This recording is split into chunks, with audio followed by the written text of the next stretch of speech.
আসসালামু আলাইকুম বন্ধুরা, আমি নূর মোহাম্মদ শুভ। আজ 29শে আগস্ট 2025। আজ নটরডেম কলেজে আমাদের নবীনবরণ অনুষ্ঠান। আজকের এই আনন্দঘন দিনে যে সকল অভিজ্ঞতা আমার হবে সেগুলো আপনাদের সাথে শেয়ার করার জন্যই আজকের এই ভিডিওটি। তো চলুন শুরু করা যাক।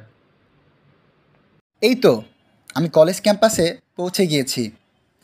আমাদের প্রোগ্রামটি শুরু হওয়ার কথা ছিল সকাল 8টায়, তাই আমি সকাল সকাল বাসা থেকে বের হয়ে যাই এবং গিয়েই দেখতে পাই দুইটি লাইন। এখানে বাঁ পাশের যেই লাইনটি দেখা যাচ্ছে সেই লাইন হয়ে অভিভাবকেরা আর ডান পাশের লাইন হয়ে ছাত্ররা কলেজ ক্যাম্পাসে প্রবেশ করছিল। এখন দেখতে পাচ্ছেন নটরডেম কলেজের বাস্কেটবল প্লেগ্রাউন্ড এবং ছাত্রদের ওই লাইনটি প্যান্ডেলে প্রবেশ করছে। আমার কাছে এই ব্যাপারটি খুবই ভালো লেগেছে যে আমরা ছাত্ররা প্যান্ডেলেও আমাদের লাইন বজায় রেখেই আমাদের আসন গ্রহণ করছিলাম। এই তো আমি একটা চেয়ারে বসে পড়লাম। আমরা আসন গ্রহণ করার পরই প্রোগ্রামটি শুরু হয়ে যায় এবং আমাদের সেকেন্ড ইয়ারের সিনিয়র ভাইয়েরা ফুল ছিটিয়ে আমাদের বরণ করে নেয়। এই অনুভূতিটি ছিল অন্যরকম। এরপরই আমাদের মূল অনুষ্ঠানটি শুরু হয়ে যায়। এরপর শুরু হয়ে যায় সাংস্কৃতিক অনুষ্ঠান। কবিতা, গান, নাটক, রম্যবিতর্ক, এমনকি নাচও পরিবেশিত হয়েছিল এই অনুষ্ঠানে। উপজাতি ভাইয়েরা তাদের স্ব ঐতিহ্যবাহী পোশাকে নৃত্য পরিবেশন করেছিল।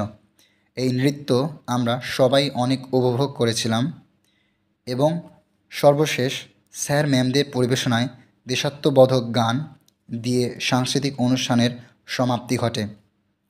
সাংস্কৃতিক অনুষ্ঠান শেষে আমাদের সিরিয়াল করে শ্রেণীকক্ষে নিয়ে যাওয়া হয় এবং গ্রুপ ঘোষণা করে আর অভিভাবকদের জন্য পরিচিতিমূলক ভিডিও পরিবেশন করে।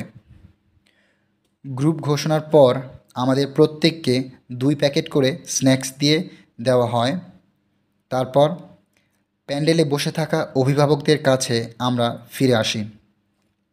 আর এভাবেই সকাল 8টায় শুরু হওয়া এই নবীনবরণ অনুষ্ঠান 1টায় শেষ হয়ে যায়। এরপর কলেজ ক্যাম্পাসে বেশ কয়েকটি ছবি উঠে আমি বাড়ি চলে আসি। এভাবেই সমাপ্ত হলো আমার জীবনের গুরুত্বপূর্ণ একটি দিন। আপনারা সবাই আমার জন্য দোয়া করবেন। নটরডেম নিয়ে কোনো প্রশ্ন থাকলে আমাকে অবশ্যই জানাবেন। আর হ্যাঁ, অবশ্যই একটি লাইক দিবেন আর আমার চ্যানেলটিকে সাবস্ক্রাইব করবেন। আসসালামু আলাইকুম।